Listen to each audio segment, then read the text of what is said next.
My existence is measured in diminishment. I do not feel the slow accumulation of dust, nor the chill of the forgotten corner. Instead, I feel a gradual, deliberate lightening, a slow hollowing. I sit on a surface of dark, polished wood, a silent island in a sea of quiet desperation. The world around me is muted, filtered through thick curtains that refuse the sun its daily intrusion. They turn the bright, insistent light of morning into a soft, apologetic gray, a perpetual twilight that smudges the edges of the room into soft focus. The only sharp things here are the corners of the bed frame, the glint of the water glass beside me, and the purpose I contain. The air is thick with the scent of stillness. It's a complex fragrance, layered like time itself. There is the clean, antiseptic smell of diligence, the faint, sweet perfume of a life that once was, and underneath it all, the heavy, metallic tang of illness. It clings to the fabric of the armchair in the corner, to the pages of the unread books, to the very air she exhales. The sounds are just as layered. The dominant one is the breath, a shallow tide pulling in and out, sometimes catching on a reef of pain. Beneath that, the low electronic hum of a machine I cannot see, a constant, low-frequency companion, and further still, the muffled sounds of a world that continues without invitation, the distant drone of traffic, the bark of a neighbor's dog, the ghost of children's laughter carried on the wind. These sounds are alien here. They are echoes from another dimension, one of movement and vitality. In here, time is not a river, it is a stagnant pool, and I am the stone dropped into its center, my slow descent marking the only progress. My own state is one of pristine readiness. I am not old or broken. My plastic shell is smooth, cool to the touch, my label crisp and unerringly clear. The words printed on me are a language of precision, of milligrams and frequencies, a stark contract written in a clinical tongue. My cap is a fortress, a complex gate requiring a specific pressure and twist, a final, deliberate choice before entry. Inside, my contents shift with a soft, dry rattle. They are small, white, and anonymous, tiny pellets of promise, or perhaps of conclusion. Each day, the ritual begins with a sound, the soft rustle of bed sheets, a slow, determined movement. Then, the sound of her hand sliding across the polished wood, fingers searching, finding my cool, cylindrical form. Her touch is a story. It is no longer the firm, confident grip of the past. It is a tremor, a delicate dance of bone and thin skin, a map of her body's long, quiet war. The click of my cap, twisting open, is the loudest sound in the universe. It is a gunshot in a library, a starting pistol for a race that has only one finish line. It is the sound of a pact being honored one more time. The click, that is the key. It unlocks more than just the contents I hold. It unlocks the past. With every turn of the cap, the gray room dissolves, and I am somewhere else, somewhere warmer, louder. I am in the cluttered, vibrant chaos of a leather handbag, nestled between a worn wallet and a tube of crimson lipstick. The world then was a symphony of muffled sounds, the jingle of keys, the crinkle of receipts, the deep, resonant laughter of a man's voice filtering through the leather. I was a secret then too, but a different kind, a secret of management, of maintenance, a tool to keep the machinery of a life running smoothly. I was a promise of more days, more laughter, more arguments, more life. Her hand, when it found me then, was quick and sure, a casual gesture in a busy cafe or a hurried moment before a meeting. The click of the cap was an annoyance, a brief pause in a life that had no time for them. I remember his voice, a low baritone that seemed to vibrate through the very material of the handbag. Are you sure you feel all right, darling? We can cancel. And her voice, bright and dismissive, full of a strength that seemed infinite. Don't be silly. It's nothing. I'm fine. Fine. That word echoes now in the silent room. It was a shield, a deflection. I knew it was a lie, even then.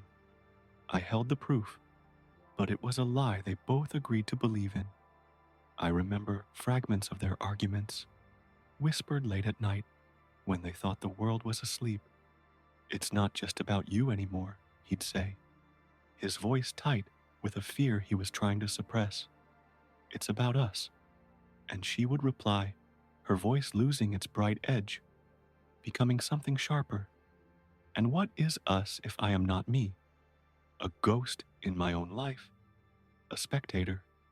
The contrast is a physical ache, a phantom limb of a life I once witnessed. The past was a world of motion, of sunlight splashed across a kitchen table, of wine glasses clinking, of music playing from another room. The present is this static frame, the bed, the nightstand, the chair, me. The visitors used to come in waves, their voices filling the space with concern and forced cheerfulness. They brought flowers that would wilt on the windowsill, their vibrant colors a brief, beautiful mockery of the room's permanence. Now the visitors are few, their voices are softer, their stays are shorter. They look at her, and then their eyes drift away, landing on the untouched books, the silent television, and then, inevitably, on me. They look at me with a mixture of hope and dread, as if I am both the problem and the solution. They do not understand. I am neither. I am simply the instrument of a decision that has already been made. The turning point was not a dramatic event. There was no shouting, no slamming of doors. It was a silence. He had been there all day, his presence a heavy, anxious weight in the room. He refilled her water glass. He adjusted her pillows. He tried to read to her, his voice stumbling over the words. They didn't speak of the future anymore. They didn't speak of the past. They existed in a tense, unbearable present. Then, late in the afternoon, he stood up. He looked at her for a long time, his face a canvas of defeat. I can't, he whispered. It was not an accusation. It was a confession. I can't watch this. She didn't reply. She simply looked at him, her eyes holding a deep, ancient understanding. He leaned down, kissed her forehead, a gesture so final, it felt like a burial. The front door closed with a soft, definitive click. It was a sound that mirrored the click of my own cap, but instead of opening something, it closed a world. The silence he left behind was different. It was not empty. It was full. It was full of her decision, now unopposed. That was the day my purpose shifted. I was no longer a tool for fighting a war. I had become the terms of surrender. The silence that followed his departure was profound. It was not a pause. It was a new state of being. In that silence, she looked at me, and for the first time, I felt not like a necessity, but like a partner. I have come to accept my role. I am a vessel of transition. My purpose is not to preserve life, but to conclude suffering. It is a strange and solemn duty.